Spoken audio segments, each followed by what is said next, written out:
tarde. Olá, olá, boa tarde. Boa tarde a todos. Olá. Boa tarde. Olá, João, boa tarde. Sejam muito bem-vindos a esta mesa redonda que vai encerrar o evento deste ano. Da nossa parte, eu gostaria, em primeiro lugar, de agradecer ao professor Renato Pereira por ter sugerido este tema, que também foi acolhido por alguns dos nossos parceiros, e que serve aqui então de mote a uma das temáticas, enfim, que está muito na ordem do dia, naquilo quando falamos em competências de candidatos, em competências de colaboradores, esta capacidade empreendedora no seio das organizações. É bom podermos falar sobre este tema e ter aqui e poder, enfim, partilhá-lo aqui também com a nossa audiência. Esta sessão está a ser, como tem acontecido ao longo do evento, está a ser passada em streaming, não só neste momento, num âmbito um bocadinho mais alargado, não só dentro daquilo que é o ecossistema da Isqueté Business School, mas passa agora também para a ficar público nas nossas plataformas. Portanto, mais uma vez reitero os meus agradecimentos e agradeço, enfim, também agradecendo, claro está, quer à Andreia Reis da UI, quer ao João Freitas da Cofidis e ao João Negrão da Deloitte, a magnífica disponibilidade que demonstram numa altura que com certeza estarão todos a mil, mas é bom poder contar convosco. Passo então aqui a palavra ao professor Renato Pereira e espero que se divirtam também a falar sobre um tema tão importante. Ok, Tiago, obrigadíssimo. Antes de mais, dar as boas-vindas aos nossos convidados. Eu vou fazer uma apresentação de cada um deles de uma linha, basicamente só para que a nossa audiência saiba com quem é que estamos a falar. Portanto, temos a Andreia Reis, que é Head of Talent Attraction and Acquisition da UI. Temos o João Pita Negrão, que é Senior Manager da Deloitte Portugal. E temos o João Freitas, que é Innovation and Value Creation na Cofidis Portugal. Eu próprio, Renato Pereira, professor de Empreendedorismo e Inovação e International Business aqui da IBS, e que sugeri este tema, como o Tiago teve a ocasião de dizer no lançamento desta mesa redonda, porque efetivamente nós temos aqui uma preocupação, não é, digamos assim, nas nossas aulas de empreendedorismo, que é um pouco dar uma direção aos nossos alunos para que eles percebam que o empreendedorismo não é só lançar empresas, mas é também participar nos processos criativos e de desenvolvimento dentro das próprias empresas. Portanto, era isso que eu queria, e como já tive a oportunidade de dizer anteriormente, tenho um genuíno interesse em debater aqui com os nossos convidados, que têm cada um deles, eu diria, um ângulo diferente sobre o assunto, uma vez que cada um se apresenta numa qualidade diferente.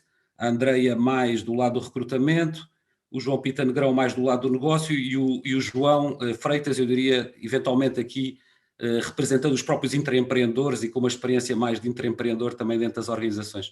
Portanto, acho que temos aqui uma mesa de luxo e mais uma vez também agradecer aos nossos convidados a sua disponibilidade para este efeito. E, portanto, talvez começasse mesmo pela Andreia, primeiro as senhoras, obviamente, mas de facto do lado do recrutamento, começava por perguntar, obviamente que isto depois a pergunta estende-se a todos, mas Andreia, e de facto, como é que as empresas veem isto das competências empreendedoras, não é? Qual é o interesse que lhe atribuem e de alguma maneira como é que os candidatos devem, digamos, gerir a sua herança empreendedora do ponto de vista daquilo que foi a sua formação a nível de licenciatura ou mesmo de mestrado? Obrigada, antes de mais pelo convite e para mim é um gosto estar novamente aqui. É o terceiro dia consecutivo no fórum do Isqueté, que efetivamente no caso da UI é uma das nossas top universities e onde todos os anos recrutamos um número significativo de jovens recém-graduados para começarem uma carreira connosco. É uma pergunta muito interessante e eu acabei de sair de um outro fórum, nós estamos no assessment também dos nossos embaixadores para 2021 e eles fizeram-me exatamente uma pergunta muito semelhante à que o Renato também colocou, que é que tipo de características é que valorizam-se efetivamente ter outro tipo de experiências como empreendedorismo, experiências na área de empreendedorismo eram efetivamente valorizadas neste caso pela UI. E naturalmente que sim, que são. Porque alguém que tem uma experiência de empreendedorismo já teve necessariamente a oportunidade de pôr em prática competências como a iniciativa, a proatividade, o planeamento, a resiliência, porque efetivamente alguém para ser empreendedor tem que ser resiliente, tem que ter também algum poder de encaixe para aprender com o erro. E efetivamente este tipo de competências também integradas com outras como o desenvolvimento do networking, o ser um active learner, são fundamentais para o desenvolvimento com sucesso de uma carreira como consultor ou auditor. Provavelmente depois o João terá a oportunidade de abordar no dia a dia efetivamente o que é valorizado no trabalho com clientes e para conseguir fazer uma carreira de sucesso e chegar até senior manager. Mas todos os dias os clientes lhes vão colocar problemas diferentes, complexos, eles vão ter que se conseguir adaptar, ter uma agilidade para também conseguir modelar a agenda ao longo do dia e efetivamente terem aqui um grande pensamento crítico e conseguirem depois construir e adaptar as melhores soluções para os clientes com quem estão a trabalhar. Ok, obrigadíssimo, Andreia. João Pita Negrão, como é que é? Mesmo assim, do lado de quem depois trabalha com estas pessoas, não é? Do lado de quem tem que enquadrá-las e que de alguma maneira tem que potenciar a possibilidade de desenvolvimento de carreira? Eu acho que sim. A Andreia fez aqui uma desconstrução muito boa de alguns skills, quer dizer, a skill de empreendedorismo em si depois tem lá dentro residente uma série de skills que passam pela proatividade, resiliência, orientação para resultados, a capacidade de adaptação, abertura à mudança, a ambição. Tem aqui subjacentes uma série de características ou de competências que depois nós agregamos numa coisa que chamamos de empreendedorismo. Não é?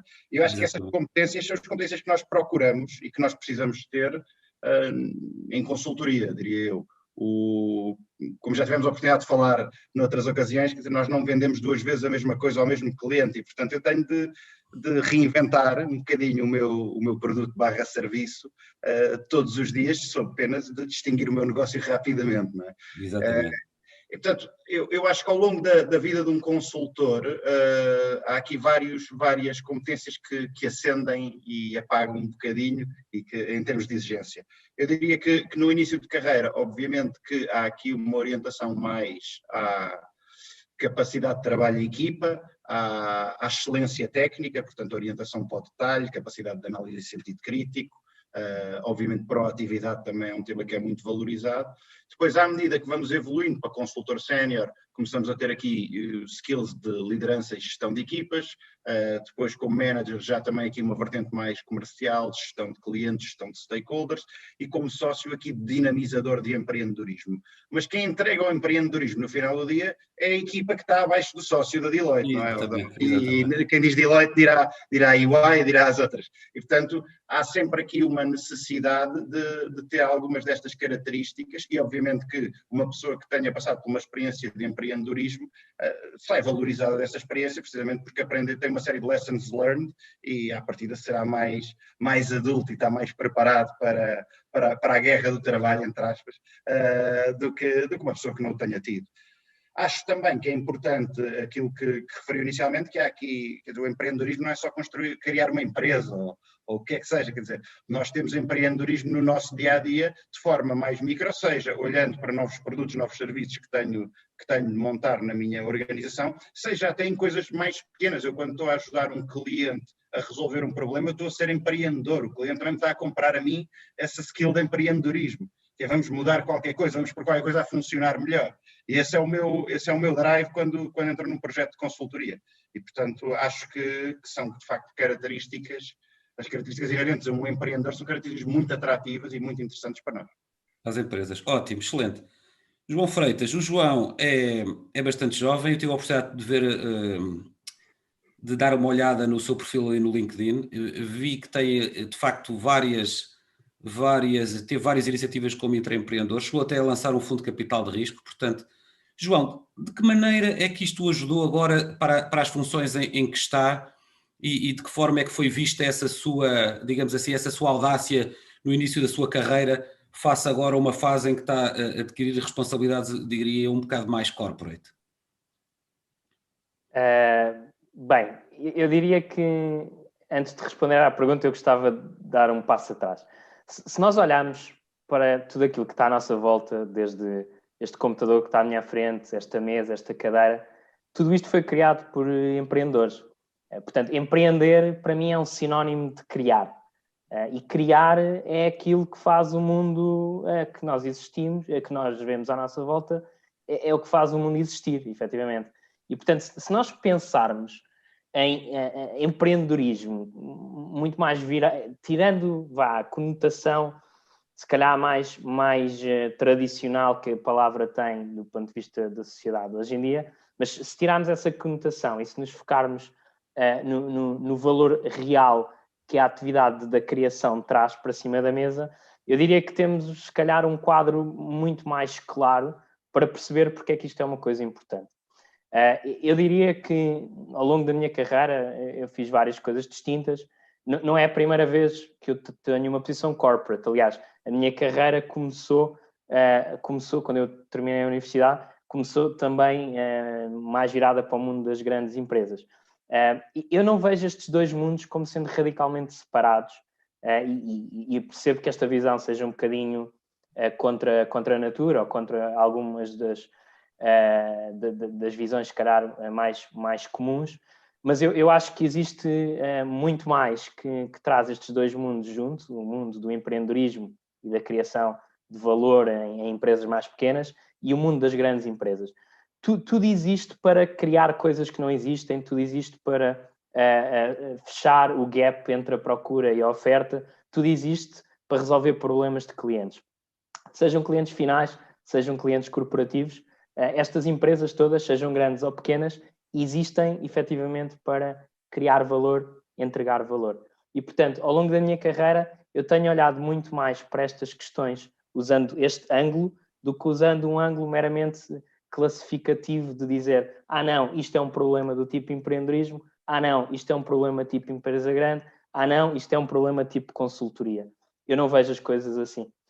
Por outro lado, acredito que os skills reais, aqueles que realmente criam ou contribuem no processo de criação, são skills que são transversais a qualquer tipo de contexto onde possam ser aplicados. Portanto, acho que a Andréia ou o João já tocaram nesses pontos, e bem, não é? Portanto, há aqui uma série de denominadores comuns que são muito desenvolvidos quando nós estamos a tentar criar alguma coisa de raiz, que são completamente transponíveis para contextos, se calhar, um bocadinho mais clássicos, mais virados para o mundo das empresas. E, finalmente, um último comentário, eu diria que um dos superpoderes, entre aspas, e com um grau de diversão / humildade, não estou a dizer que sou um super-herói, um dos superpoderes que eu tenho tentado capitalizar ao longo da carreira é efetivamente a capacidade de pegar em coisas que nós conseguimos desenvolver mais facilmente e de forma mais sofisticada num contexto de empreendedorismo, de base tecnológica ou de empresas pequenas, e trazer isso para o mundo das empresas grandes. Por outro lado, também a capacidade de trazer capacidade e skills e competências de coisas que são mais desenvolvidas e mais sofisticadas no mundo das empresas grandes e trazê-lo para o mundo do empreendedorismo. E, portanto, essa ponte é real e é algo que eu tenho tomado como mais-valia do ponto de vista daquilo que eu trago para cima da mesa. Muito bem, muito interessante, sem dúvida. Eu acho que fica claro que não há esta separação tão clara, não é? Como à primeira vista possa parecer. De facto, o empreendedorismo não está assim tão longe do dia a dia, sobretudo em atividades onde é preciso colocar soluções em cima da mesa, não é? Essas soluções têm que ser construídas. Portanto, há aqui um processo inerentemente empreendedor Mas eu então lançava uma segunda questão que tem um pouco a ver com a nossa cultura, com aquilo que vulgarmente se designa como mentalidade, aquela ideia que os portugueses, no geral, são muito aversos ao risco, não é? E muitos dos surveys que são conduzidos em Portugal, quer por projetos internacionais, quer às vezes por nós próprios que somos envolvidos, há de facto um pouco essa tendência que é revelada, portanto, há um pouco aquela ideia que os alunos estão numa business school e acabam por no fundo estar a aprender a ser analistas e no fundo não a aprender a avançar com iniciativas e a correr riscos, no fundo, que é a palavra, que é uma das palavras-chave do empreendedorismo. Andreia, nota isso nos processos de seleção? Acha que os nossos alunos, no geral, alunos que saem das nossas business schools aqui em Portugal, têm esse perfil um pouco averso ao risco, ou isso também é uma ideia antiga e que já não faz muito sentido? Sim, é uma excelente questão. Eu acho que já houve mais esse preconceito. E eu noto, eu tenho muito contacto com estudantes de várias universidades, quer sejam business, quer seja também em áreas STEM, portanto em áreas de ciências, tecnologia, engenharia e matemáticas, e cada vez mais aquilo que eu sinto é que existe uma maior abertura deles, por exemplo, para integrarem empresas como startups, porque eles têm medo de entrarem numa grande empresa e de não conseguir, serem mais um, portanto, não conseguirem fazer a diferença e virem a ser apenas analistas. E eu acho que nesta nova geração eles querem naturalmente um trabalho desafiante, mas um trabalho que esteja muito alinhado com aquilo que é o seu propósito pessoal. E, portanto, aquilo que eu sinto é que eles muitas vezes têm medo ou têm ainda algum receio de poderem vir a integrar uma grande empresa. Aquilo que eu também sinto das grandes empresas, e agora vou-me centrar aqui um pouco também na UI, é que existe efetivamente espaço para eles entrarem, para questionarem processos e muitas vezes até alavancarem a mudança organizacional. E nós temos alguns exemplos concretos em áreas específicas da UI, em que foram criadas subequipas para suportarem um negócio e essas subequipas, portanto, surgiram porque new UIers, portanto, profissionais com pouca experiência, tiveram a abertura para falarem com os senior managers, com os managers e com os partners e proporem novas formas de fazer as coisas. Mas, portanto, eu já não sinto tanto esse receio deles arriscarem, ou, portanto, esse mindset e essas ideias pré-concebidas. Sinto efetivamente que eles querem um espaço desafiante, onde possam crescer, mas que esteja muito alinhado com o propósito. E, portanto, que sintam que vão deixar um legado e vão deixar uma marca no local onde vão trabalhar. E por isso até começam a ponderar outro tipo de empresas para além das grandes empresas. Depois existe um conjunto de pessoas que também até têm uma ideia de virem a ser empreendedores, já tiveram a oportunidade de desenvolver algum trabalho nesse sentido, mas veem a oportunidade de integrar uma empresa já com processos estabelecidos para desenvolverem outro tipo de características e de competências. Portanto, trazer aqui mais alguma roupagem à experiência pessoal e profissional, fazerem 2, 3, 4 anos e depois irem então lançar melhor preparados, lançarem então o seu próprio negócio. Muito bem, extremamente interessante. E do lado dos managers, João Pitana Negrão, será que estão preparados para gerir pessoas que têm este perfil um pouco mais dinâmico, mais arriscado e que querem de facto realizar-se, não é, desde muito cedo? Eu acho que sim, eu acho que o mundo da consultoria, a Andreia aqui poderá confirmar, é um mundo que é onde é mais fácil ser empreendedor, porque nós desde cedo expomos as pessoas a situações de grande autonomia, há o modelo de comunicação e de partilha de informação e de ideias e de debate que existe nas consultoras é normalmente muito mais ágil do que numa empresa tradicional altamente hierarquizada, portanto, permite mais facilmente acomodar os needs and wants de um empreendedor, não é? De uma pessoa que almeja ser um empreendedor. Portanto, eu acho que sim. Acho que também, e passando aqui à primeira parte da sua pergunta de se as universidades têm feito isto bem, se as pessoas têm saído com um perfil empreendedor, apesar de nós tradicionalmente sermos sermos pouco empreendedores, os portugueses no geral. Exato. Eu acho que as universidades fazem bem, obviamente podem fazer mais, mas fazem bem. Acho que o mundo é que depois não recebe, o mundo português não recebe bem. Acho que as empresas, o Estado, nós culturalmente temos de ganhar aqui algum maior awareness para temas como o erro, o falhanço. Isto é normal, não é? Quer dizer, raro é o empreendedor que acerta à primeira e tem um negócio de milhões, não é? E, portanto, há aqui um tema de resiliência e de tolerância ao erro que nós temos de ganhar, todos enquanto sociedade. E eu acho que aqui as próprias empresas têm de tolerar mais o erro dentro de si. Acho também que há aqui uma coisa que muitas vezes nós não equacionamos, que nós achamos que isto é um bocadinho binário. Eu ou vou trabalhar para uma empresa ou sou empreendedor, e não são mutuamente exclusivos, não é? Exatamente. Eu posso ter os meus próprios negócios e trabalhar numa empresa. Eu tenho N colegas que têm os seus negócios, ginásios e academias de kickbox, por exemplo, que têm negócios de roupa, que têm negócios agrícolas, que têm negócios de telecomunicações, o que é que seja, e que também trabalham na Deloitte, ou seja, conseguiram arranjar aqui um equilíbrio que lhes permite ser empreendedores em part-time. Se um dia o negócio evoluir para uma situação que exige um full-time, perfeito. Se não, continuam com estes dois chapéus, o chapéu de empreendedor e o chapéu de empreendedor interno, digamos assim, na Deloitte. Portanto, eu acho que não são mutuamente exclusivos e é importante reforçar isto. Muito bem. Pois, eu acho que esta ideia, de facto, a realização às vezes não vem toda do mesmo lado, não é? E, portanto, é questão de perceber se há espaço ou não, ou se há espaço ou não para isto. O João, voltando outra vez ao João Freitas, o que é que acha destes dois, já agora, porque já estamos com dois tópicos aqui em cima da mesa, não é?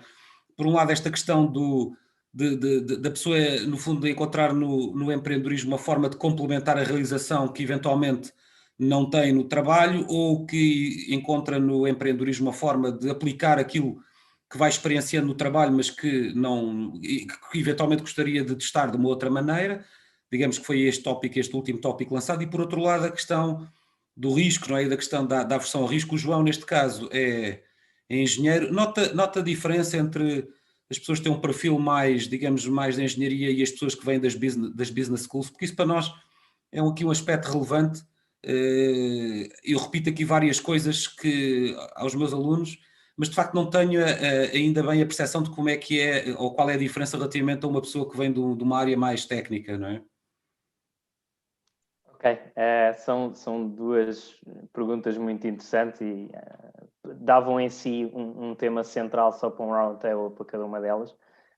Vou tentar ser sucinto. Se calhar começando pela segunda questão. Eu sou engenheiro eletrotécnico, estudei no Instituto Superior Técnico, e eu acredito que muito daquilo que nós vemos hoje, do ponto de vista de uma increasing awareness para o que é ser empreendedor e de um increasing interest também, vem muito de uma publicidade massiva e global do que é que significa ser empreendedor. Eu diria que essa massificação de histórias de sucesso e de métodos e de fontes de inspiração tem vindo a acentuar-se ao longo dos últimos 10, 15 anos. Se calhar, se olharmos a uma escala global, não é nos últimos 10, 15 anos, é nos últimos 25 a 30, não é? Tivemos no fim dos anos 90, início dos anos 2000, tivemos o dot-com bubble nos Estados Unidos e globalmente, que vem muito da massificação de criação de empresas, alavancando na nova tecnologia na altura, que era a internet. Portanto, eu diria que hoje em dia, naturalmente, a tecnologia tem tido um papel pivotal para fazer uma coisa que os americanos chamam leveling the playing field, ou seja, para efetivamente desconstruir barreiras para a criação de valor e fazer com que o tipo de investimento e de esforço que é necessário entre ter um conceito e conseguir implementar um pequeno protótipo desse conceito. Naturalmente aqui eu estou mais a cingir-me ao mundo da tecnologia, mas, by the way, o mundo da tecnologia hoje em dia é praticamente o mundo todo, não é? Porque a tecnologia é cada vez mais embebida em tudo aquilo que são os serviços, produtos e rituais do dia-a-dia. E, portanto, eu diria que se a tecnologia é algo que efetivamente faz um curto-circuito entre eu ter uma ideia e eu conseguir executá-la, eu diria que é natural que estudantes de uma base de engenharia que tenham efetivamente skills para conseguir não só ter a ideia, mas também executá-la, eu diria que é normal essas pessoas terem talvez uma maior apetência para experimentação e para efetivamente tentar coisas novas. O que não quer dizer, e eu conheço N exemplos de alunos que tenham por base uma formação mais virada para ciências económicas ou para humanidades, não consigam alavancar na sua expertise e na sua visão do mundo para conceptualizar alguma coisa que faça sentido e depois, ou aprender aquilo que é necessário para eu conseguir executar uma versão simples daquilo que eu pensei, e by the way, cada vez hoje é mais simples nós, de forma autónoma, conseguimos desenvolver skills próprios para conseguir executar coisas, ou dois, fazer parceria com, sei lá, com os alunos da universidade do lado, ou com o meu irmão que está em engenharia informática, ou o que for, para, em parceria, conseguirmos pegar numa ideia que faz sentido do ponto de vista de negócio e executá-la para alguma coisa que possa ser colocada no mercado. Portanto, isto é um bocadinho a minha resposta à pergunta número 2.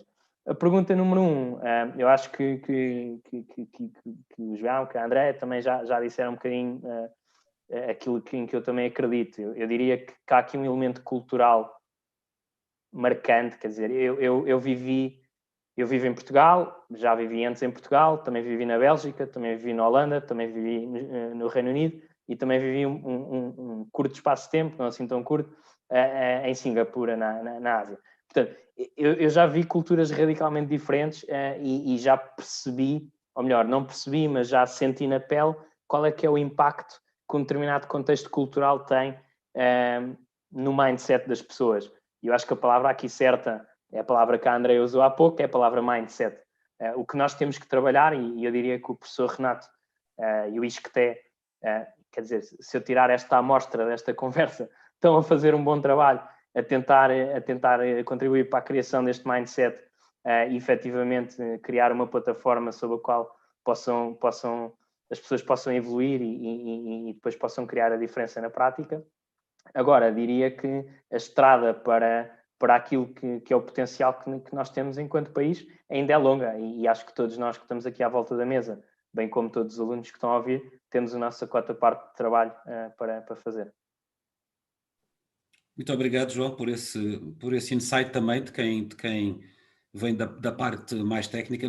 Nós, de facto, aqui no ISCTE houve aqui, e participámos ali no Tech Labs e houve uma procura de integração, nomeadamente com a Faculdade de Ciências, e tem colaborado aqui algumas pessoas também do técnico na área de desenvolvimento de produto, por exemplo, e acho que essas colaborações são obviamente devem ser para continuar e, sobretudo, um aspecto que o João focou que eu acho que é também fundamental, e que às vezes é um problema para os estudantes de business schools, portanto para os estudantes mais orientados para a gestão, que é de facto esta questão de como olhar para a tecnologia, não é? Portanto, falamos de tecnologia, utilizamos tecnologia todos, mas depois, quando se trata de pegar na tecnologia para fazer negócio, existem ainda algumas resistências. Este é um aspecto que eu acho que tem a ver com a própria natureza como a tecnologia é abordada, que se calhar não vale a pena propriamente aprofundarmos muito aqui, que é uma questão de facto muito particular, mas é, por exemplo, um dos aspectos que nós estamos também a tentar contrariar, que é pôr de facto as pessoas mais em contacto e tentar explorar a tecnologia do lado do negócio, não é? E não tanto dos seus aspectos mais, digamos, mais técnicos. Mas eu, voltando aqui à questão tentando centrar um pouco mais de facto na questão do recrutamento e na questão dos aspectos que podem interessar a quem vai entrar no mercado de trabalho, não é? e que tem estas competências. Eu voltava aqui outra vez à Andreia para lhe perguntar o seguinte. Outro dos aspectos que muito se discute é, temos imensas pessoas que são dinâmicas enquanto são jovens, têm imensas ideias, ganham concursos, todo o género, e depois começam a trabalhar e parece que se institucionalizam nas empresas, não é? Ao fim de uns anos já não querem desafios, já não querem correr riscos, fazem um bocado o percurso inverso, não é? Uns que chegam, que são aversos ao risco e desenvolvem-se dentro da empresa, não é? No sentido de se tornar cada vez mais competentes. E depois temos outros que parece que fazem o caminho inverso. Qual é a experiência, André, e quais são os principais fatores que podem levar a que isto aconteça, para tentarmos também de alguma maneira tentar contrariá-los? Eu já respondo concretamente a essa pergunta, vou só acrescentar um ponto relativamente aqui ao papel do ISCTE e ao trabalho que vocês têm feito no desenvolvimento aqui de competências de empreendedorismo, ou pelo menos tentar sensibilizar. Eu acho que muitas vezes é um papel de sensibilização dos jovens para estes aspectos. Acho que em termos de empreendedorismo, e pegando também nas palavras do João, a questão do mindset tem que ser trabalhada desde muito mais cedo. Eu acho que agora já se começa nas várias formações académicas, e não é só no ISCTE, mesmo em faculdades de engenharia, a existirem cadeiras de empreendedorismo, mas a maior parte dos jovens só tem contacto com a palavra empreendedorismo quando tem que fazer estas cadeiras. E portanto, por isso é que eu não chamo bem uma mudança de mindset, muitas vezes é muito mais uma sensibilização, e eu acredito que o professor sente isso quando recebe os alunos, não sei se é em licenciatura ou mestrado, a maior parte deles nunca teve uma experiência como empreendedor, nem uma experiência próxima de alguém que conheça que tenha sido empreendedor. Portanto, este é naturalmente um caminho que tem que ser feito desde o secundário, provavelmente, e depois alavancado nas várias formações académicas. Relativamente aqui ao contexto do recrutamento e também ao contexto das empresas e das pessoas entrarem e muitas vezes ao longo dos anos deixarem de ter estas características ou praticarem-nas no dia-a-dia. Acho que está diretamente ligado à cultura de cada empresa e depende da forma como as próprias empresas têm uma cultura aberta e que incentive permanentemente o desafio diário e também tenham espaço para que as pessoas possam propor novas formas de fazer as coisas, novas soluções, tenham espaço para inovar e, portanto, acho que aí tem mesmo a ver com a cultura das empresas e criar estes mecanismos proativamente, as próprias empresas internamente poderem promover concursos de ideias, premiarem os colaboradores que contribuem com novas formas de trabalhar, porque muitas vezes o intraempreendedorismo dentro da empresa não é, muitas vezes, passar para o mercado um novo produto ou uma nova solução, mas pode ser olhar para os processos que nós temos e tentar otimizá-los e utilizar as pessoas que temos aqui dentro para trabalhar nesses mesmos processos. E eu acho que as empresas têm que desenvolver uma cultura que permita às pessoas inovar, terem também esta componente de criatividade, mas também o João tocou há pouco num aspecto que é poderem errar. Uma coisa é o erro pela inovação, e as empresas têm que ter uma cultura que permita existir este tipo de erro. Outro aspecto é o erro permanente que não seja pela inovação e, portanto, é um erro diferente e acho que muitas vezes, em termos da nossa cultura, da nossa forma de estar, do nosso mindset, dentro das empresas acabamos por confundir os dois tipos de erro e, portanto, não proporcionar as condições que são necessárias para haver este empreendedorismo e esta inovação no dia-a-dia. Pois, de facto, estes aspectos culturais são aqui uma herança, não é, que nós temos. Eu perguntava ali na Deloitte, João, se sente, quer não só pela cultura, obviamente que empresas como as vossas, até pela natureza do negócio, se calhar têm efetivamente, forçosamente têm que ter uma cultura diferente, senão também não se conseguem desenvolver, mas pela relação com os clientes, e que vocês têm de facto uma base de clientes muito alargada, o que é que sentem? Que nós, em Portugal, nós conseguimos de facto valorizar as pessoas que são as pessoas que querem mudar alguma coisa, ou ainda há muito a lógica, não é, da pessoa que é mais replicativa, é aquela que nós, de alguma maneira, quer dizer, que é aquilo que nós vemos que tem mais sucesso, não é? Portanto, em que é que nós estamos? Qual é o ponto de situação, na sua opinião, relativamente a isto? Eu acho que essa visão fordista da pessoa estar na sua caixinha a fazer a sua tarefa e ter pouca margem para pensar de forma diferente, porque aquilo já foi pensado por alguém, por uma mente superior a alguns num gabinete, eu acho que ainda existe em algumas empresas, mas a tendência é desaparecer. Quer dizer, Eu vejo mesmo as grandes empresas portuguesas de cariz mais tradicional a começarem a repensar a forma que trabalham, que eu acho que hoje em dia são muito mais abertos à inovação. Isto vê-se não só na forma como deixam as pessoas inovar, mas mesmo na forma como produzem o seu trabalho de dia a dia, que antigamente era pôr quase a pecinha num determinado produto para depois ele sair da linha de montagem, e que hoje em dia os modelos de trabalho tendem a ser mais agile, mais project-based em vez de process-based. Portanto, eu acho que as empresas estão a fazer aqui um trabalho, obviamente que ainda há muito para caminhar, mas acho que as empresas estão aqui a fazer, as empresas portuguesas estão aqui a fazer um trabalho muito interessante. Eu acho que as pessoas, pegando aqui no tema que falou há bocado, que é as pessoas irem perdendo gás, não é? As pessoas saem da faculdade com uma determinada motivação, a acreditar que vão mudar o mundo, ou criar o seu negócio, ou fazer ser empreendedores, e depois, passados uns anos, vamos ver essas pessoas e estão acomodadas no seu gabinete ou no seu lugar, etc., a fazer o trabalho que lhes é exigido. Eu acho que isso acontece por duas razões, ou aconteceu por duas razões em termos históricos, que é por um lado porque a empresa tinha esta visão mais fordista do não, eu pago para tu fazeres uma determinada tarefa, executa bem, eu não te exijo mais do que isso, e por outro lado porque o próprio mundo consome a pessoa, não é? Quer dizer, se à altura tem os filhos, tem a escola, tem a casa, as prestações da casa para pagar, e portanto começa a ter aqui demasiados arneses, digamos assim, que a impedem de ser verdadeiramente inovador e disruptiva na forma de pensar e de agir. Eu acho que no final do dia, quem muda o mundo é quem acredita que consegue mudar o mundo, não é? Portanto, as empresas estão a fazer o seu caminho devagar, porque as empresas, quanto maiores forem, então mais devagar se transformam.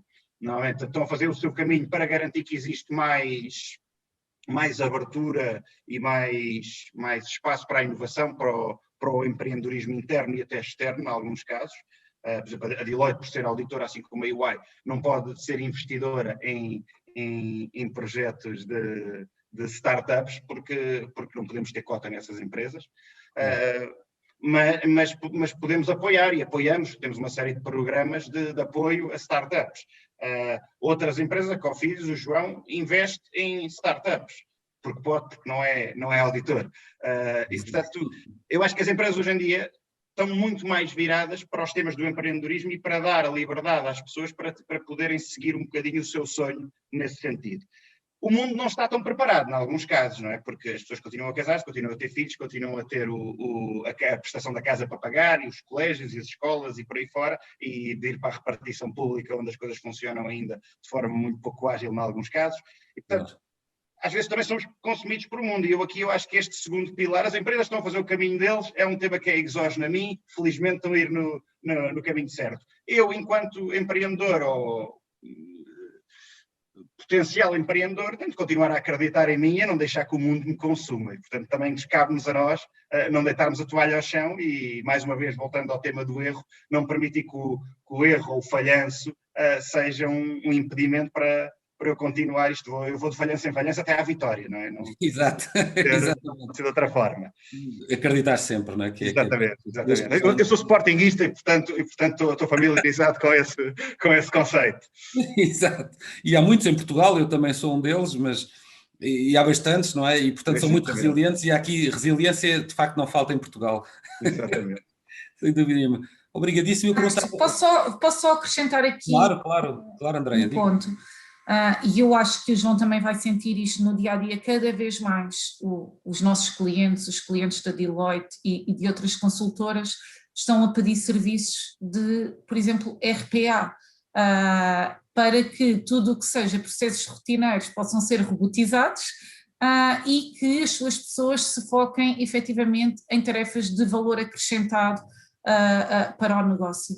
E, portanto, eu acho que é um caminho longo que ainda temos a percorrer, nomeadamente em Portugal, mas efetivamente acho que começamos agora a fazer esse caminho e, portanto, tudo o que tem a ver com inovação, criatividade, serão competências provavelmente muito mais necessárias no futuro do que foram até aqui.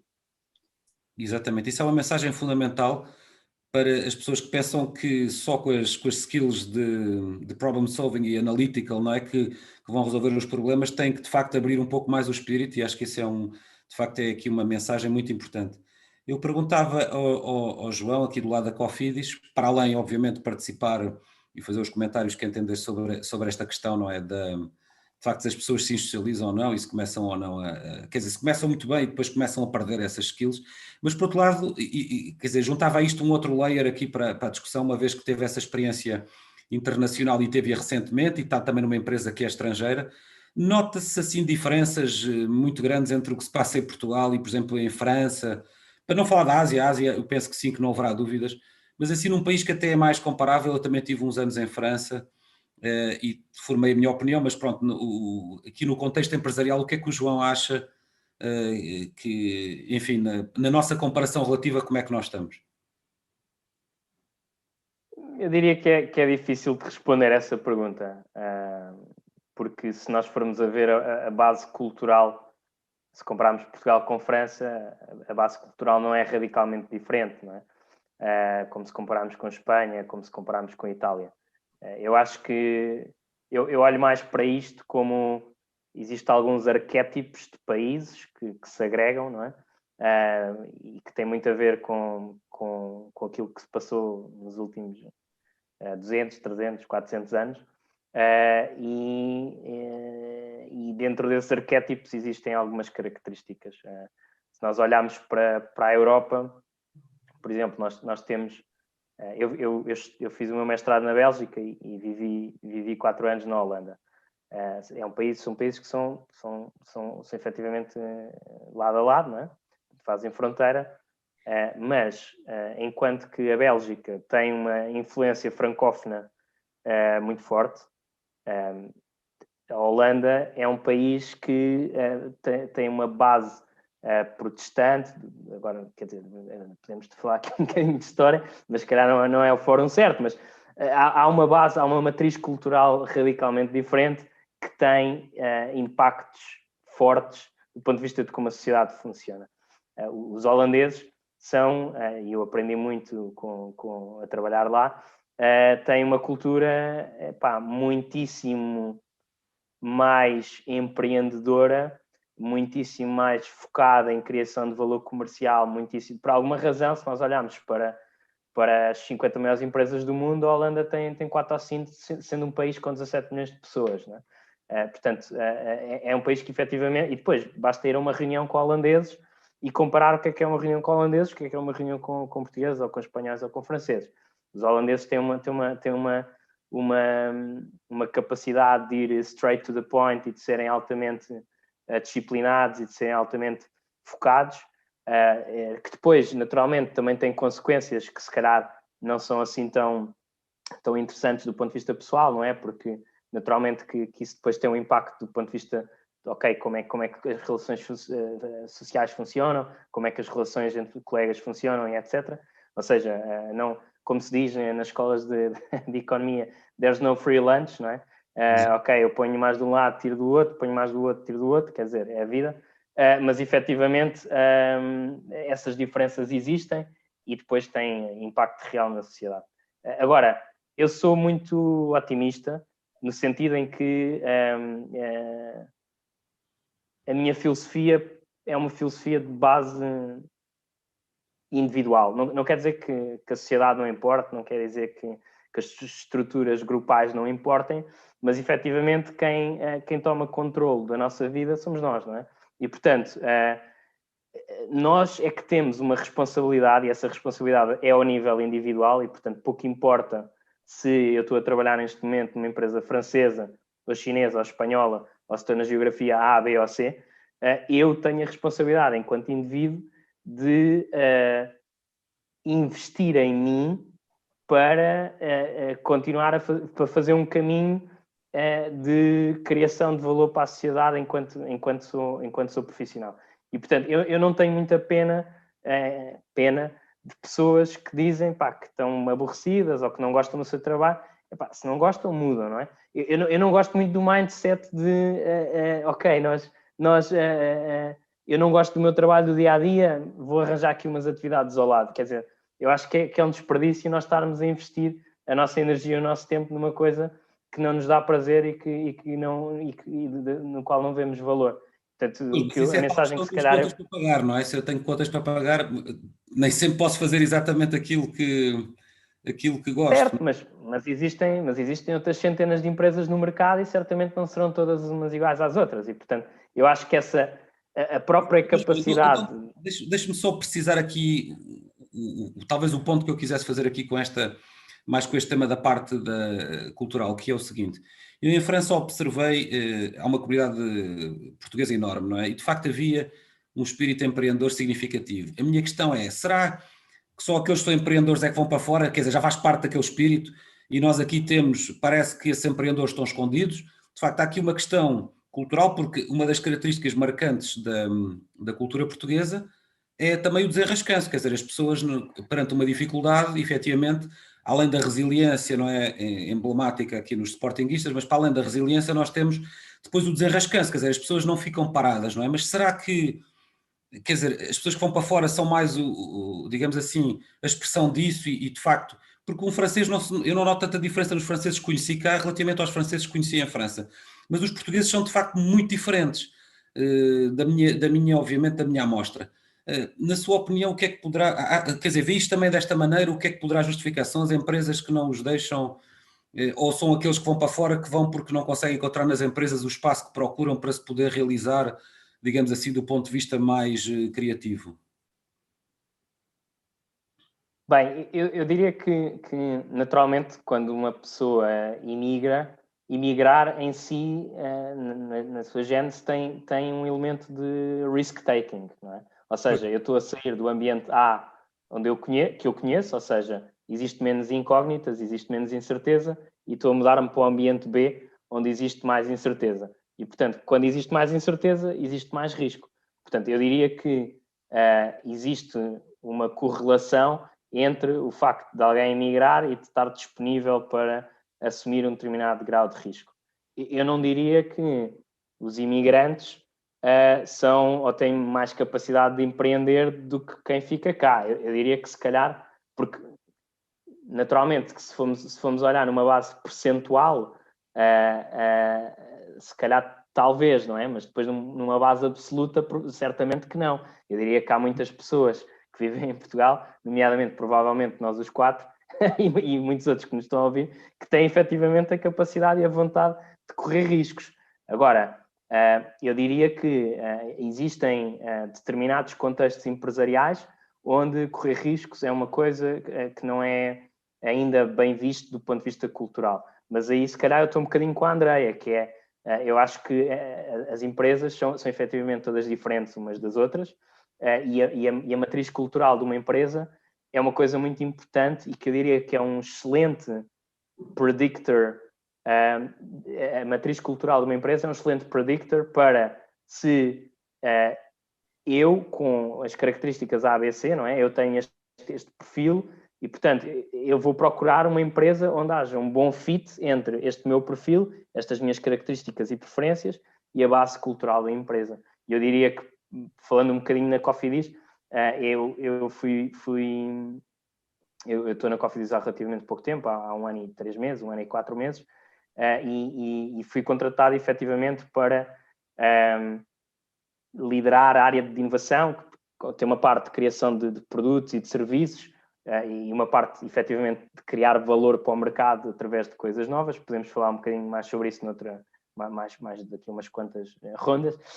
Depois também há um elemento cultural e de trabalho de base de como é que nós conseguimos fazer evoluir esta nossa matriz cultural para que a empresa se torne uma empresa mais aberta e uma empresa mais virada para tomar risco. Ok, é um risco calculado, como é óbvio. A ideia não é tomar risco por tomar risco, mas é equilibrar bem esta equação de retorno-risco e, em algum tipo de contextos, se calhar estamos disponíveis para tomar mais risco com a oportunidade de criar mais valor e, noutro contexto, dentro de uma própria empresa, podem existir diferentes pockets onde este equilíbrio entre retorno e risco tem efetivamente um peso diferente. Ok, João, obrigadíssimo. Eu voltava então, mais uma vez, à temática do recrutamento, que eu acho que é o tema central deste evento. Portanto, a nossa mesa redonda está aqui para perguntar à Andreia em primeiro lugar e depois, obviamente, a todos. Uma das coisas que se nota muito hoje em dia da parte dos estudantes é a preocupação, todos os que podem, de alguma maneira, em fazer portanto, isto em termos de formação de segundo ciclo, né, de mestrado, ou fazerem um mestrado em double degree ou irem mesmo para fora, como fez aqui o João, por exemplo, né, que foi para a Bélgica. E eu sei isto porque é um fenómeno que ocorre, mas porque recebo também muitos pedidos de cartas de recomendação todos os anos de alunos e, portanto, sente-se que há aqui uma grande procura para isso. E muitas vezes a sensação que eu tenho, porque para preparar a carta normalmente peço, obviamente, informação, qual é o programa, qual é a universidade, para a carta ser personalizada, até para maximizar o impacto que tenha para a pessoa que está a candidatar. E muitas vezes reparo que aquilo que vão fazer não é diferente, não é nada que não tivessem cá na nossa oferta, em universidades que são, na minha opinião, de idêntica qualidade. E, portanto, pergunto-me um pouco, em parte, se da sua experiência de recrutamento, então certamente já recrutou pessoas que fizeram formação cá e essas pessoas que vêm de fora, nota-se alguma diferença, há alguma coisa que os nossos estudantes estejam a ter dificuldade em encontrar cá que justifique mesmo que vão para fora? É mais pela experiência? O que é que lhe parece que eles adquirem que reforça aqui o skill set, não é, enquanto candidatos à empregabilidade? Sim, o Renato está muito certo quando diz que a nossa oferta em termos de formação é muito boa. Portanto, nós temos universidades portuguesas, quer seja de business ou de outras áreas, muito bem cotadas em rankings internacionais. E somos um país muito apelativo para estudantes de outros países virem cá fazer a sua formação académica em universidades muito conceituadas, que em termos técnicos são muito fortes e com um custo de vida muito mais baixo do que teriam num outro país, e mesmo o custo dos mestrados e das licenciaturas em Portugal é muito atrativo para esses estudantes. Aquilo que eu sinto que os estudantes procuram é efetivamente esta experiência internacional, e, portanto, poderem sair do seu país, contactarem com outras culturas e desenvolverem outro tipo de competências. Sempre que me perguntam, e perguntam-me muitas vezes, se é uma mais-valia irem fazer uma experiência internacional, seja num double degree, seja no exchange program ou no Erasmus mais tradicional, eu digo que se tiverem essa possibilidade, que acho que o devem fazer, porque também sabemos que nem todos os estudantes têm a mesma possibilidade financeira de poderem ter este tipo de experiências. E acho que o devem fazer porque efetivamente vai enriquecê-los também do ponto de vista pessoal. Num contexto como a UI, que é uma empresa verdadeiramente internacional, e desde o momento que eles entram nesta network internacional, têm acesso à formação internacional, podem ser chamados a participar num projeto com colegas de outros países. Quando eles têm esta experiência já no contexto da universidade, trazem também este mindset global mais desenvolvido. Não acho que tenha que ser necessariamente num contexto académico, mas pode ser num outro contexto, numa summer school, num contexto de voluntariado internacional. Acho que todas estas experiências vão ser importantes para o desenvolvimento das suas soft skills, e que depois efetivamente alavancar aqui uma carreira profissional de sucesso. Não digo que seja necessariamente por irem fazer uma experiência académica numa universidade internacional, mas mais por toda a roupagem que vão ganhar e que lhes vai permitir desenvolver outro tipo de competências, e que, por exemplo, no caso da UI, alguém que já teve uma experiência internacional de contacto com outras culturas, depois, quando se junta a uma empresa internacional e tem que ser chamado para participar num projeto com pessoas também de diferentes culturas, diferentes gerações, com diferentes formas de pensar, naturalmente vai estar mais adaptado a este tipo de circunstâncias. Pois, cria mais flexibilidade mental, não é? Mais, exatamente, e quando são muito jovens, isso de facto é... E agilidade cultural. Exatamente, a compreensão rapidamente, não é, dos diferentes códigos e o que é que isto significa num contexto e noutro, perfeitamente de acordo. João, do lado da Deloitte, sente também tem o mesmo tipo de percepção? Tenho. Eu acho que as pessoas que escolhem ir para fora não escolhem ir para fora apesar da oferta formativa, digamos assim, e não por causa da oferta formativa. Vão com grande pena de perder o sol, mas têm que ir, não é? Exatamente. Portanto, eu acho que, quer dizer, quando as pessoas vão fazer uma pós-graduação, um mestrado, ou até o Erasmus, fora, não vão necessariamente à procura de uma melhor universidade ou de um conteúdo programático universitário mais interessante. Acho que vão à procura de outras experiências, de conhecer outras culturas, outras realidades, e em alguns casos sejam, por exemplo, de Lisboa, estudem em Lisboa, sair também de casa dos pais e viver sozinhos e começar a ganhar alguma experiência diferenciada. E eu, de facto, acho que esta saída para ver outras realidades e para estar mais fora do ninho, entre aspas, faz as pessoas crescer mais. E, portanto, eu diria que ela é sempre bem-vinda. Eu acho que hoje em dia as universidades portuguesas também, por via da sua qualidade, conseguem atrair muitos estudantes internacionais e, portanto, este mingle de culturas nós até o conseguimos criar em laboratório, mesmo mantendo-nos cá em Portugal. Absolutamente. Mas depois, no dia-a-dia, não o tenho, porque volto para a casa dos meus pais, estou com os meus amigos portugueses, e, portanto, eu acho que é saudável e é um plus interessante fazer este périplo internacional. Pois, sem dúvida, é a primeira experiência, não é? Até do próprio processo de crescimento, não é? E de maturidade e de compreensão. Exatamente. Existem outras coisas para além daquilo que falo por mim, que eu próprio fiz Erasmus e sinto que dei cresci imenso em 6 meses, cresci mais em 6 meses do que em 2 anos, em termos pessoais. As pessoas passaram a sua primeira vez a roupa a ferro, não é? No Erasmus. Exatamente. Mais que essa. Não, sem dúvida, é uma experiência, sem dúvida, enriquecedora. João, a sua experiência eventualmente é mais recente, mas então aí perguntava-lhe mesmo, tendo em conta este menor recuo, o que é que de facto fez a maior diferença para si e de alguma maneira que impacto é que isso teve depois nas etapas subsequentes, ou na etapa subsequente da sua carreira, logo que terminou essa experiência internacional? Bem, não houve bem essa transição de internacional para Portugal, porque eu tive uns anos fora, voltei, tive outros anos fora, voltei, agora estou cá e provavelmente vou voltar a ter outras experiências internacionais. Portanto, eu acho que eu também não vejo assim a separação entre a nossa vida pessoal e a nossa vida profissional de forma tão linear, quer dizer, apesar de estar muito na moda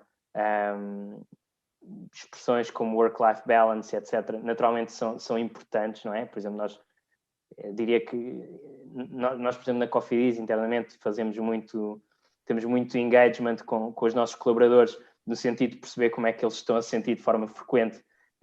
E uma das coisas que surge consistentemente ranqueada como extraordinário é o respeito que a empresa tem pela vida pessoal das pessoas, mas não é tanto isso que apesar disso estar na moda, eu acho que isso não é mutuamente exclusivo de nós percebermos que existe também uma ligação clara entre aquilo que nós geralmente dizemos que é a nossa vida pessoal e aquilo que nós dizemos que é a nossa vida pessoal, profissional, nomeadamente em termos de experiências e de competências e de aprendizagens. Eu diria que aquilo que nós somos no trabalho é aquilo que nós somos, e aquilo que nós somos é baseado nas experiências que fomos acumulando ao longo do tempo. E, portanto, eu não tenho a menor das dúvidas em dizer que, no meu caso pessoal, ter ido viver para o estrangeiro com 21 anos na altura, depois voltei com 26 ou 27 e depois fui outra vez e depois voltei aos 29 e agora estou cá. Mas eu não tenho a menor das dúvidas de que esse ir abraçar o risco, esse ir pôr-me numa situação desconfortável, esse ir pôr-me numa situação ou num conjunto de situações que me obrigou a crescer e a ficar mais maduro, mais rápido, que foram... Foi o maior catalisador para a minha carreira a longo prazo. Portanto, eu não tenho dúvidas em fazer este statement. Ótimo. Muito bem. O tempo passa muito depressa. Nós estamos literalmente a chegar ao fim. Antes de passar ao encerramento, perguntava se algum dos nossos convidados quer dizer ou quer abordar algum tema rapidamente que ainda não tínhamos falado. dentro daquilo que foi aqui a nossa viagem, diria eu, de helicóptero por cima do tema do empreendedorismo. Penso que foi extremamente útil, abrimos aqui certamente algumas avenidas para reflexão e não tenho a mais pequena dúvida que para a nossa audiência de alunos que têm tido cadeiras de empreendedorismo e que muitas vezes não percebem bem porque é que as têm, que finalmente isto faça sentido para que quando integrarem uma empresa, e sobretudo se for uma empresa onde a questão da inovação e a questão, digamos, da criação de soluções seja importante, seguramente vão perceber de forma muito mais clara porque é que andaram a estudar isto tudo. Não sei se alguém quer fazer um comentário final, se não, resta-me agradecer imenso a vossa participação.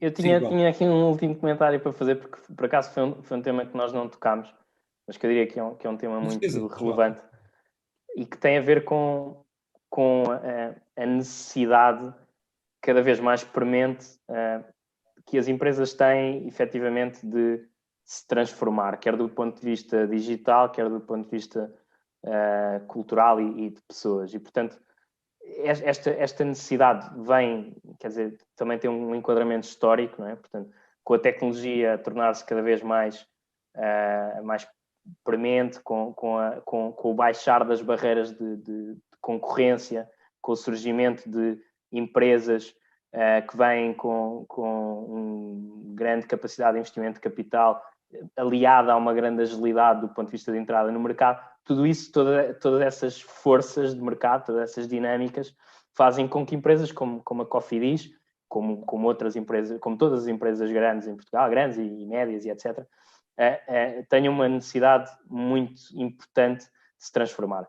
O João e a Andreia, nas empresas do setor da consultoria, são muitas vezes nossos aliados nisto, não é? Ou seja, nós trabalhamos muito em parceria com atores externos que, de uma forma ou de outra, seja numa capacidade mais de advisory ou de consultoria, seja numa capacidade mais de implementação tecnológica, seja numa capacidade mais de estratégia de talento, nós trabalhamos muito em conjunto, efetivamente, para conseguirmos fazer face a esses desafios. E, portanto, eu diria que neste contexto, e isto é um contexto global, o mundo está assim, não é? Neste contexto, existem cada vez mais oportunidades para se conseguir passar da teoria à prática dentro das empresas grandes e passar de, ok, nós queremos inovar, mas inovação é só um chavão e um conjunto de slides, para efetivamente passarmos para a prática, porque só no passar para a prática é que as empresas vão conseguir efetivamente transformar-se e manterem-se relevantes, não é? E esta luta pela relevância, esta luta pelo não esquecimento, esta luta por não perca em cota de mercado ou mesmo em falência ou desaparecimento, eu acho que é a maior motivação para as empresas efetivamente mudarem o chip e, portanto, eu sou também muito otimista em relação à quantidade de oportunidades que existe hoje e que irá existir no futuro para alunos como aqueles que nos estão a ouvir hoje irem ocupar espaço e efetivamente terem carreiras super importantes e interessantes, quer seja num contexto de indústria ou de consultoria ou de criação de empresas que vêm adicionar mais competitividade e mais competição ao mercado. Sem dúvida. Eu penso exatamente da mesma forma e sobretudo acho que estamos agora digamos assim, numa nova onda onde isso é mais importante. Não é? Penso que houve ali uma onda nos anos 80, quando o Japão começou a subir muito, não é? Para as empresas americanas e que depois acabou por chegar à Europa.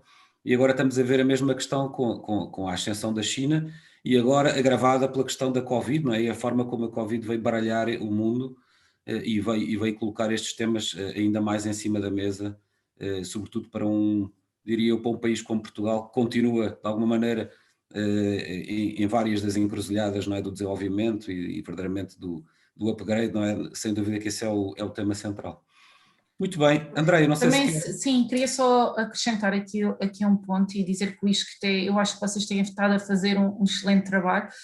Portanto, eu estava aqui a pensar, lembrei-me logo de duas empresas que eu acho que tiveram origem aí no ISCTE, a Science4U acho que foi em parceria com a Faculdade de Ciências, mas é no Limited Future, portanto acho que o Eduardo também foi o vosso aluno e, portanto, depois a partir do ISCTE lançou esta empresa que tem ajudado os estudantes universitários a inserirem-se no mercado de trabalho, mas o professor estava a falar da pandemia e eu acho que agora, na fase de pandemia, estes estudantes que estão a sair para o mercado de trabalho vão ter que utilizar muitas competências que são fundamentais para serem empreendedores, vão ter que sair fora da zona de conforto, vão ter que desenvolver o networking, vão ter que ser proativos, vão ter que ser resilientes e, portanto, acho que nesta altura, efetivamente, as características de um empreendedor vão fazer muito sentido na entrada no mercado de trabalho, ainda mais do que faziam há um ano atrás, quando não tínhamos este contexto. Absolutamente, isto é a época de todos os desafios, não é? Diria eu, é a junção de tudo, praticamente aquilo que se imaginava nos filmes de ficção científica e nas teorias da conspiração sobre o que podia acontecer de mal no futuro, parece que tem acontecido e de facto vai ser um teste fundamental, sem dúvida. Obrigadíssimo, Andreia, por colocar aqui também o trabalho do ISCTE em cima da discussão relativamente ao que se tem feito pelo empreendedorismo. João Pita Negrão. Eu acho que o João e a André já disseram aqui dois pontos que eu acho muito relevantes. Eu queria só fechar aqui com uma reflexão que é, eu acho que o Covid traz aqui uma abertura, não só para os empreendedores a título individual, mas para as empresas reinventarem a forma como fazem o seu negócio. Sob pena de terem de fechar alguns no campeonato, não é? Algumas delas. E, portanto, eu acho que estamos aqui no olho do furacão para, como a Andrea disse, as pessoas poderem usar essas características de forma mais rica. E acho também que há uma coisa que já está um bocadinho batida, que é o provérbio chinês para crise. O provérbio chinês diz que crise em chinês é o somatório da palavra dificuldade e oportunidade, não é? Portanto, eu acho que vai haver aqui oportunidades muito interessantes de disrupção do negócio. E acho que quem tiver a capacidade de o fazer vai estar naturalmente em vantagem competitiva sobre os outros. Sem dúvida nenhuma. Obrigadíssimo a todos, foi uma excelente mesa redonda, eu aprendi imenso, devo-vos agradecer por esta possibilidade de interação e obviamente pela vossa disponibilidade em colaborar aqui neste evento. Obrigadíssimo e espero que tenhamos outras oportunidades no futuro de voltar a falar sobre estes temas que não só não terminam, como têm muito ainda por explorar. Obrigadíssimo uma vez mais e passava... Obrigado pelo convite. Obrigada. Obrigadíssimo. Passava a palavra então ao Tiago para encerrar. Sim, exatamente. Bem, reitero os nossos agradecimentos e foi efetivamente uma sessão muito, muito interessante, muito enquadrada também com a situação atual. Efetivamente, também tivemos que ser aqui empreendedores e conseguimos também avançar com um evento que é o evento, enfim, de bandeira a nível daquilo que a ISCTE Business School faz na parte do recrutamento. Conseguimos transformar aquilo que foi possível e levar e manter aqui o contacto dos nossos estudantes com as empresas a nível, e acabou, enfim, tendo em conta a contingência, acabámos por ter aqui resultados muito interessantes a nível mesmo da participação dos alunos. Temos praticamente 1000 alunos inscritos na sessão, no evento deste ano. Tivemos muitas candidaturas a decorrer ao longo de todo o dia junto das empresas. Portanto, a esse aspecto as coisas acabaram por correr bem e, portanto, isto também dá-nos aqui um olhar sobre o futuro que também nos vai permitir aqui também adaptar aquilo que são as nossas experiências passadas com aquilo que esta experiência também nos traz e que vai também fazer com que a nossa forma de agir, de atuar a nível profissional também se vai transformar bastante. E aqui por isso mesmo, esta questão do empreendedorismo tem que estar patente no dia-a-dia dos profissionais, porque só assim é que nós nos conseguimos, como todos referiram, adaptar e continuar a trazer propostas de valor para cima da mesa. Agradeço mais uma vez à Andreia, ao João Freitas, ao João Negrão e como lá está também o professor Renato Pereira pela magnífica sessão de hoje.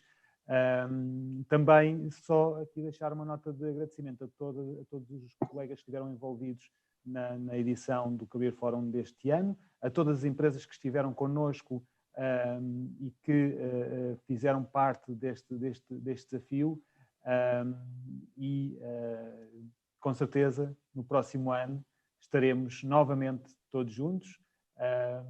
Esperamos que efetivamente nos possamos olhar na cara e estar juntos uns com os outros, para além daquilo que é um ecrã de computador, e por isso enfim, acaba por ser o desejo que eu tenho para todos